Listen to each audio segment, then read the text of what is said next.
and I start researching hockey trade rumors, and I get a rumor, but looks like a real story. It looks like the Caps trade Dmitry Orlov and Garnet Hathaway to the Boston Bruins for Craig Smith and a bunch of draft picks, and it turns out, yes, it's a truism. So that is the jumping off point as we bring in Luke DeCock of the News and Observer, columnist extraordinaire at Luke DeCock on Twitter. When you see the Boston Bruins make a move like this, how compelled are the Hurricanes to not answer it, but to also step up and make some alterations to their roster to get better? I don't know that it necessarily changes anything for the Hurricanes because I think they had to anyway. Right. I think it changes that, they were behind the Bruins, obviously. They're going to be a little further behind the Bruins now. I think it changes things in the sense that the Caps are throwing in the towel, which is fascinating to me because, the old Jimmy Rutherford truism that if you're in it, you can win it. The Caps certainly still had a chance to get into the playoffs. I think they still could. So the idea that they've stomped out the fire and called in the dogs is fascinating to me. I'm sure Columbus is a little angry since they were sitting on Gavrikov waiting for the Bruins to clear space, and then the Bruins went and made a different trade, which is hilarious. But no, I think the Hurricanes, look, it's what I wrote today. The Hurricanes had to anyway. They've got to replace Max Pacioretty. You and I both know that. Yep. And they've got to add a third pairing defenseman. You and I both know that. We've been talking about this for months. We talked about it. When Pacioretty was coming back, they didn't have to make a move because they clearly needed to add something, but they're going to get Pacioretty, and they needed to upgrade on defense. So I think what the Bruins deal does helps define the market a little more. The big trade for me is still Tarasenko to the Rangers because I thought that was the if they were going to do a rental, I thought Tarasenko was the rental that made the most sense. But the Rangers jumped first.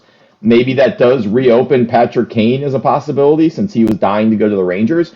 I would be very leery of Patrick Kane given his injury history and his underlying analytics this season. Look, we know he's a great player. We know he's a skilled player. He's a winner. He's a star. His underlying analytics this season have been absolute hot garbage. And I would worry about giving up all those assets and bringing in a guy who just isn't in good form, as a good player who just isn't playing well. And obviously the theory would be, okay, you get out of a terrible situation, you get to a contender, he's re-energized and all of that. That's a huge risk to take. Everything I hear is that Timo Meier is going to end up with the Devils. I think he'd be a great fit with the Hurricanes, sort of a like-for-like swap for Pacioretty over there on the right side.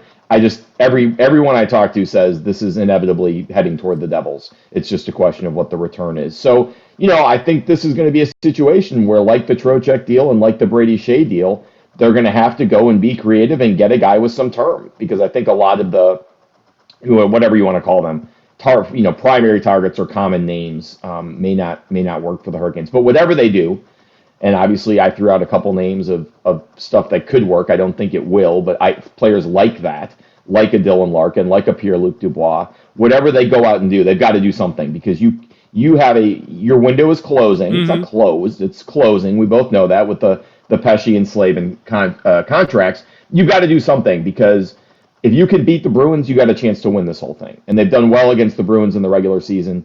They've got as good a chance to win the Stanley Cup as they've ever had. And you can't just do what you did in 2021 and pretend it's not happening. Well, Luke DeCock is with us. They have to beat the Rangers before they can beat the Bruins. I think we understand that. You mentioned Tarasenko. I would argue that the other rental possibility for Carolina that would have fit, I actually think it would have fit better, would have been Ryan O'Reilly. He wasn't playing great, and he's had some injury issues because primarily he's a center, and I still think that the least intrusive to Carolina's chemistry is to put somebody in the middle of the ice than on the wings because Carolina would have to drop either Teuvo Teravainen or Seth Jarvis to the fourth line in order to make room for a Timo Meier or a Vladimir Tarasenko, and you would put those guys in your top six. So somebody would feel in a way left out. Now, that doesn't mean that they won't be valuable parts of the team and they wouldn't be getting power play time and all that, but theoretically, the best spot is to find somebody who can play the middle behind Sebastian Aho and in front of Jordan Staal on a scoring line and put Jesperi Kotkaniemi as a fourth-line center, although he has played very well. We agree on the defenseman thing. And I think the Devils become a problem, too, with Timo Meier because they become somebody who's with a little bit more physicality, who can operate in the middle of the ice a little bit better, and that's where Carolina doesn't do their best work between the hash marks, especially in the postseason. Yeah, and O'Reilly's is a player that the Hurricanes really liked. You go back to the summer of 2018, the Svechnikov's draft when they made the Hamilton deal.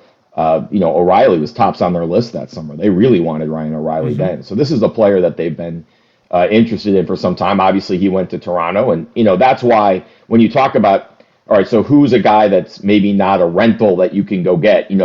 If the Red Wings were to move Larkin, if they decide they're not going to, can't sign him long term, looks like they will. There's a guy you drop in at center, perfect fit, sign him to a long-term deal. You figure out the money later. Same thing with Pierre-Luc Dubois. So Winnipeg's got a chance to make the playoffs, get on a run. He's restricted, so they don't have to worry about losing him for nothing over the summer. But if you can get a return for him now at the deadline, that's better than what you might be able to get over the summer when teams have a little more leverage because of an offer sheet or whatever.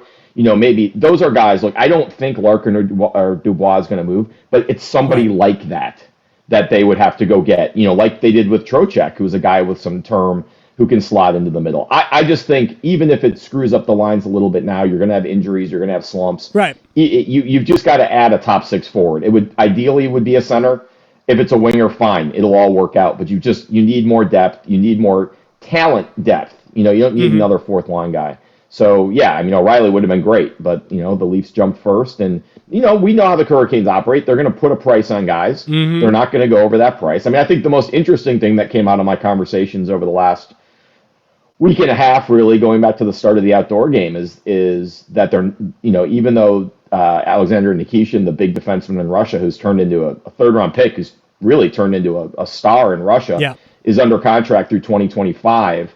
They are not going to move him. That was one of the theories, was you could move this guy since he's not going to be here for 2 years. They're more likely to move Scott Morrow and Jack Drury among their prospects, both of whom have a ton of value. Jackson Blake's another guy who shot up the boards this year because he's had an unbelievable freshman year at North Dakota. His size, though, makes him less of a trade chip and more of a guy that a team's going to hold on and develop. But for all of that, look, they've got the cap space because of Pacioretty. Their first-round pick is basically an early second if things go well. There's nothing wrong with parting with that. And they've got prospects that people want. People want Jack Drury. People want Scott Morrow. And those guys are guys who can help the Hurricanes. If that's the price you pay to win a Stanley Cup, you do it, especially if you've got another blue-chip defenseman who's rapidly blossoming in the pipeline 2 years out, which happens to be the point where you start to get in trouble on defense on your depth chart. Yeah. So, that works out really well for them. But the point is, and all of this is kind of smoke and mirrors dancing around the main thing, which is they have assets, they have cap space, they have a chance to win the Stanley Cup. They have a week to add a guy who can help them do that, and that's really the fine print here. Yeah, and other than a couple of years ago heading into the bubble, because we didn't know we were heading into the bubble, because we didn't know we were about to shut the league down when they made the Trocheck and Brady Shea deals. One, they didn't give up anything, and they actually got rid of a problem in the locker room in Eric Halla in the Vincent Trocheck deal. And the deal for Shea, they had to add a top four defenseman because Dougie Hamilton and Brett Pesce were both injured and out for a substantial period of time. They had to go out and do that. The recent history is they're not inclined to do anything, which makes me a little worried that we're still going to just tweak on the margins. They're going to have to prove to me, and I think to the fans, that they are all in on this team too, because 28-4-4 since Thanksgiving is a bona fide Stanley Cup contender. And to watch Toronto, New York, Boston, and possibly the Devils, likely the Devils, all add substantial pieces and you don't, would be, I don't know if it's a slap in the face to your fans, but I think it can be spun that way.